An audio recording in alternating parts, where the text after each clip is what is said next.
দর্শক, রাজধানীর আগারগাঁও নির্বাচন কমিশনে প্রধান নির্বাচন কমিশনার আজ সাংবাদিকদের ব্রিফ করবেন।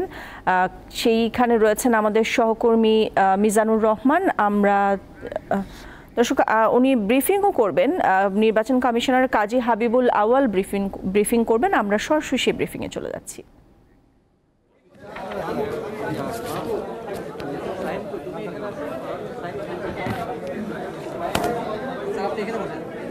আমি শুরু করছি। বিসমিল্লাহির রহমানির রহিম। গণমাধ্যমের আমার প্রিয় সহকর্মী বৃন্দ, আসসালামু আলাইকুম। আমি সহ আমার কমিশনের মাননীয় কমিশনার বৃন্দ বিগত 2.5 বছর বিভিন্ন উপলক্ষে আপনাদের সাথে একত্রিত হয়েছিলাম। বিভিন্ন উপলক্ষে আমরা মত বিনিময় করেছি।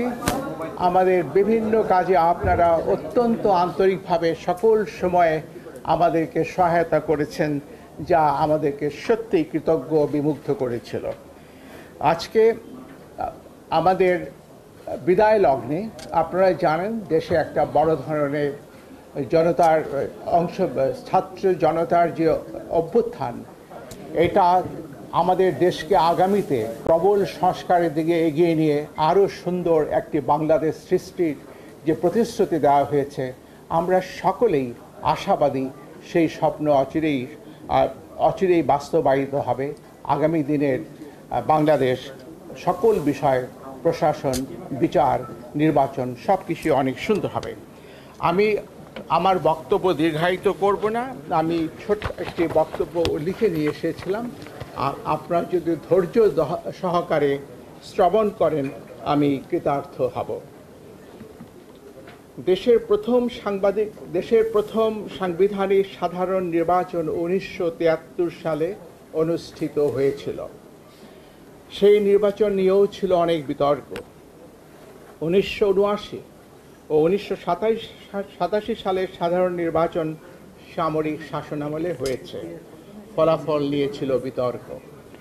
1991 নির্বাচন সম্মত রাজনৈতিক রূপরেখার ভিত্তিতে একটি তত্ত্বাবধায়ক সরকারের অধীনে হয়েছিল। 1996 ও 1901 সালের নির্বাচন সাংবিধানিক নির্দলীয় তত্ত্বাবধায়ক সরকারের অধীনে সূক্ষ্ম বা স্থূল কারচুপি সীমিত সমালোচনা সত্ত্বেও সার্বিকভাবে সুন্দর ও গ্রহণযোগ্য হয়েছিল। 2008 সালে নির্বাচন সেনা সমর্থিত নির্দলীয় তত্ত্বাবধায়ক সরকারের অধীনে অনুষ্ঠিত হয়েছে। সেই নির্বাচনে বিএনপি মাত্র 27টি এবং আওয়ামী লীগ 230টি আসন পেয়েছিল। নির্বাচন বিতর্কের ঊর্ধ্বে ছিল না। নিরাপদ প্রস্থান বা সেফ এক্সিট বিষয়ে বিএনপি এবং আওয়ামী লীগের সাথে সেনা সমর্থিত অসামরিক তত্ত্বাবধায়ক সরকারের দর কষাকষির বিষয়টি প্রকাশ্য ছিল। সেই প্রশ্নে বিএনপি এবং আওয়ামী লীগের অবস্থানও গোপন ছিল না। 2014, 2018 এবং 2024 সালে নির্বাচন সংবিধান মতে দলীয় সরকারের অধীনে হয়েছে। 2014 সালে নির্বাচনে বিএনপি সহ অনেক দলই অংশগ্রহণ করেনি।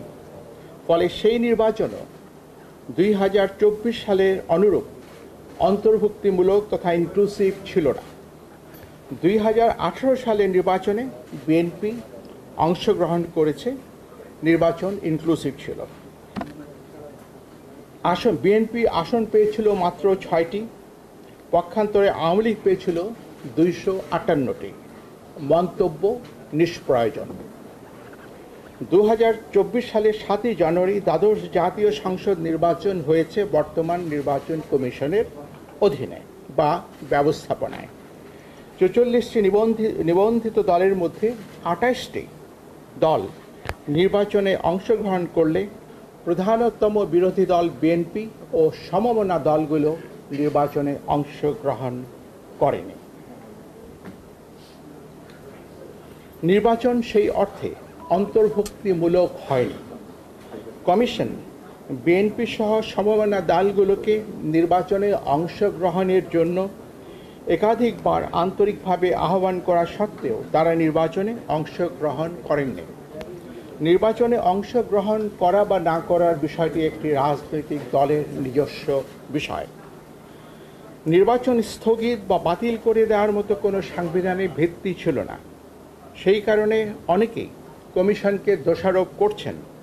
নির্বাচন কখন, কী কারণে, কতদিনের জন্য স্থগিত করা যাবে তাও সংবিধানে সুস্পষ্টভাবে উল্লেখ করা আছে। অতীতে কখনোই কোনো নির্বাচন বাতিল করে দিয়ে কোনো কমিশন পদত্যাগ করেননি।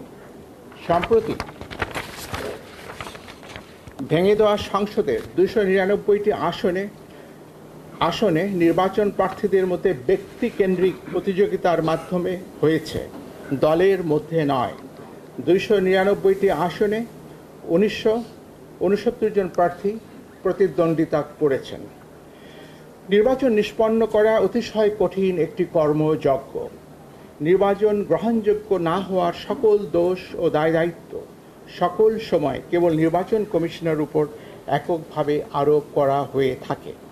একটি কমিশন না হয় অসৎ বা পক্ষপাতদুষ্ট হতে পারে, কিন্তু সকল সময় সকল কমিশনই অসৎ বা পক্ষপাতদুষ্ট হতে পারে না। কমিশন বিভিন্ন কারণে নির্ভেজাল গ্রহণযোগ্য নির্বাচন করতে অক্ষম বা অসমর্থ হতে পারে। বিদ্যমান ব্যবস্থা আমাদের বিশ্বাস কেবল কমিশনের পুনর্বিন্যাসের মাধ্যমে অবাধ, নিরপেক্ষ, কালো টাকা ও পেশিশক্তি বিবর্জিত এবং প্রশাসন ও পুলিশের প্রভাবমুক্ত নির্বাচন নিশ্চিত করা যাবে না। নির্বাচন পদ্ধতিতে দুর্ভেদ্য মৌলিক সংস্কার প্রয়োজন হবে। রাজনৈতিক সংস্কৃতি ও আচরণে এবং বিশেষত প্রার্থীদের আচরণে পরিবর্তন অবশ্যই প্রয়োজন হবে। 1973 থেকে হওয়া অতীতের অন্যান্য সকল নির্বাচন ছাড়াও 2008, 2014 এবং 2018 সালের নির্বাচনের বিতর্কিত সন্দিগ্ধ বিষয়গুলো বিবেচনায় নিয়ে কমিশন পরবর্তী সকল নির্বাচনগুলো সতর্কতার সাথে আয়োজনের চেষ্টা করেছে। জাতীয় এবং স্থানীয় সরকারের বিভিন্ন স্তরের নির্বাচনে দিনের বেলায় ব্যালট পেপার প্রেরণ, কতিপয় উপনির্বাচনে ভিডিও পর্যবেক্ষণ, ইভিএমের ব্যবহার, দেশের সকল জেলায় একই দিনে, তবে প্রতিটি জেলার প্রশাসনিক সীমানার মধ্যে মাঝে 3 থেকে 5 দিন বিরতি দিয়ে 5 থেকে 6টি ধাপে নির্বাচন অনুষ্ঠান, সরকারি কর্মকর্তাদের ব্যাপকভাবে রদবদল ইত্যাদি গৃহীত ব্যবস্থা নির্বাচন অবাধ, নিরপেক্ষ ও সুশৃঙ্খল করতে অনেকটাই সহায়ক হয়েছিল। নির্বাচন মূলত একদলীয় হওয়ার কারণে কারচুপি বা সরকারিভাবে প্রভাবিত করার প্রয়োজন ছিল না। আমি স্পষ্ট করে বলছি, নির্বাচন যেহেতু একদলীয় ছিল, কাজে এই নির্বাচনকে সরকারিভাবে প্রভাবিত করার কোনো আবশ্যকতাও কার্যত ছিল না। নির্বাচন দলের ভেতরেই হয়েছে, মধ্যে হয়নি, উইদিন হয়েছে, বিটুইন হয়নি। কমিশন দায়িত্ব গ্রহণের পর থেকে 2 বছর সময়ে ইউনিয়ন পরিষদের 992টি, উপজেলা পরিষদের 496টি, জেলা পরিষদের 71টি, পৌরসভার 90টি এবং সিটি কর্পোরেশনের 16টি নির্বাচন করেছে।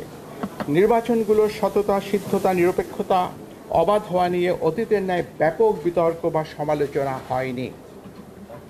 উপনির্বাচন সহ জাতীয় সংসদের মোট 318টি আসনে কমিশন নির্বাচন করেছে।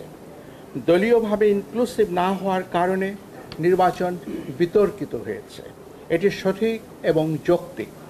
কিন্তু বাংলাদেশের 53 বছরের ইতিহাসে কোনো নির্বাচন কমিশন সংবিধান উপেক্ষা করে স্বেচ্ছায় নির্বাচন না করে বা বাতিল করে দিয়ে পদত্যাগ করেছে এবং সেই কারণে নির্বাচন হয়নি এমন কোনো দৃষ্টান্ত বা উদাহরণ নেই। সরকার বারবার বলেছেন ব্যাপক সংস্কারের মাধ্যমে নির্বাচন ব্যবস্থাকে ঢেলে সাজাতে হবে। আমি আরেকবার উচ্চারণ করে বলছি, সরকার বারবার বলছেন ব্যাপক সংস্কারের মাধ্যমে নির্বাচন ব্যবস্থাকে ঢেলে সাজাতে হবে। নির্বাচন বারংবার ব্যর্থ হওয়ার প্রকৃত সত্য কারণ এই কথাটির মধ্যেই নিহিত। কমিশনের সদস্যরা সংবিধান মেনে দায়িত্ব পালন করে থাকেন।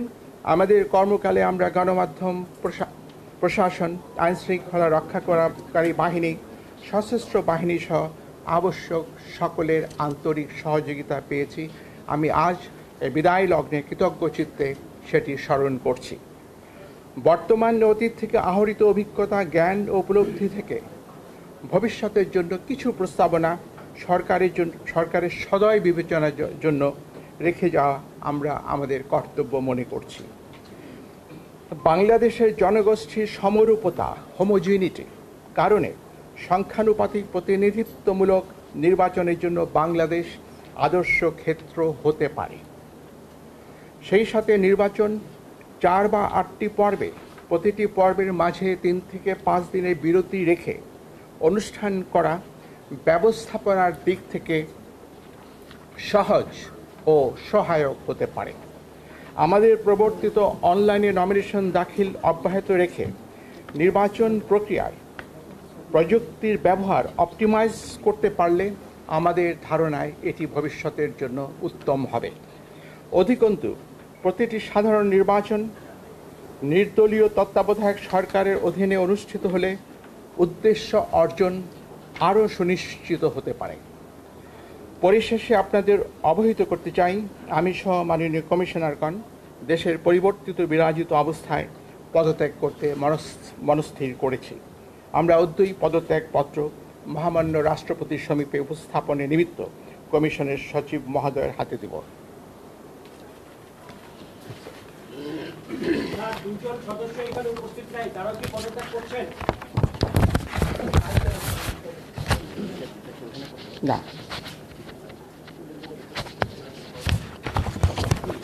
সচিব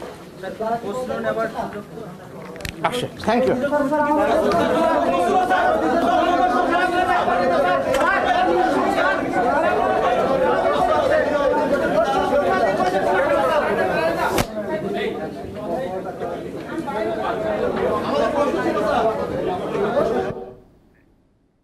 দর্শক, আমরা ছিলাম আগারগাঁও নির্বাচন কমিশন অফিসে।